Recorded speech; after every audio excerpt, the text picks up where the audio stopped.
Selamat siang, saya mahasiswa atas nama Yeti Anastasia Karundeng dengan NIM 8599632111. Program studi saya pendidikan guru sekolah dasar berasal dari Universitas Terbuka Manado. Baiklah, saya akan membawakan tugas pertama saya untuk pelajaran Pancasila. Saya mengambil judul Pelajaran Sejarah Pancasila bagi Generasi Muda dengan tema Perkembangan Pancasila dalam konteks sejarah dari masa ke masa atau awal kemerdekaan, RIS, demokrasi terpimpin, Orde Baru, dan reformasi.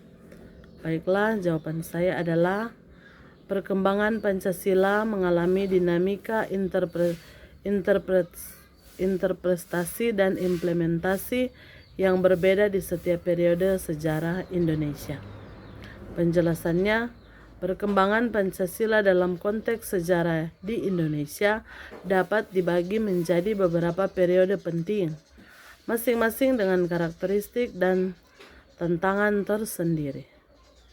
Yang pertama, masa awal kemerdekaan, yaitu 1945 sampai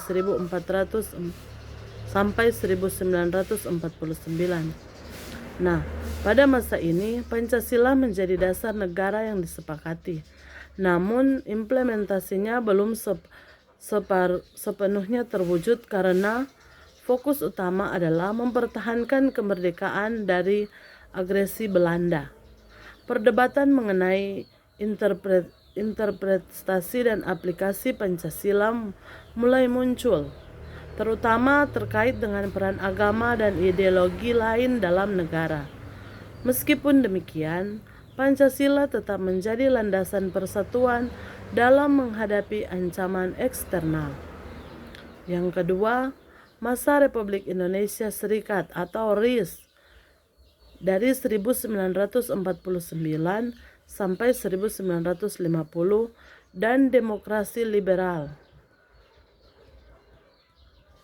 Demokrasi liberal itu pada tahun 1950 sampai 1959.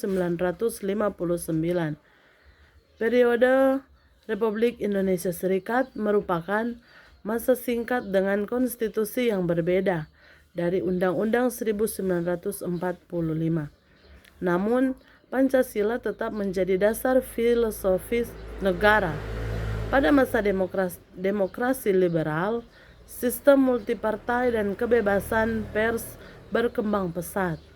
Namun, stabilitas politik terganggu oleh seringnya pergantian kabinet dan konflik ideologis. Meskipun demikian, Pancasila tetap menjadi acuan dalam kehidupan berbangsa dan bernegara, meskipun interpretasinya beragam. Masa demokrasi terpimpin, yaitu dari tahun 1959 sampai 1965.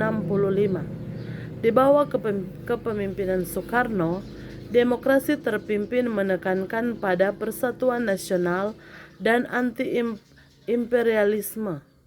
Interpretasi Pancasila pada masa ini cenderung dipolitisasi dan disikretiskan dengan ideologi Nasakom atau nasionalisme, agama, dan komunisme. Meskipun ada upaya untuk memperkuat persatuan, praktik politik pada masa ini seringkali otoriter dan tidak sesuai dengan nilai-nilai demokrasi yang terkandung dalam Pancasila. Kemudian masa Orde Baru. Masa Orde Baru berawal dari tahun 1966 sampai 1998. Masa Orde Baru di bawah kepemimpinan Soeharto berupaya memulihkan stabilitas politik dan ekonomi setelah periode demokrasi terpimpin. Pancasila dijadikan sebagai ideologi negara yang tunggal dan wajib dipahami serta diamalkan oleh seluruh warga negara melalui program P4 atau Pedoman Penghayatan dan Pengamalan Pancasila. Meskipun stabilitas tercapai, praktik pemerintahan pada masa ini seringkali otoriter, korup, dan tidak demokratis. Interpretasi Pancasila juga cenderung dimonopoli oleh pemerintah. Kemudian masa reformasi. Masa reformasi berawal dari tahun 1998 sampai sekarang.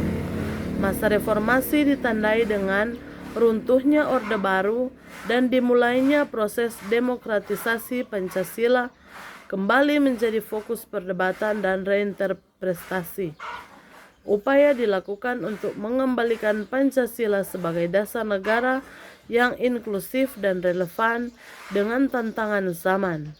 Kebebasan berpendapat dan berorganisasi dijamin, namun tantangan seperti radikalisme, intoleransi, dan korupsi tetap menjadi perhatian utama. Demikian untuk jawaban saya pada tugas yang pertama ini untuk pelajaran Pancasila. Sekian dan terima kasih.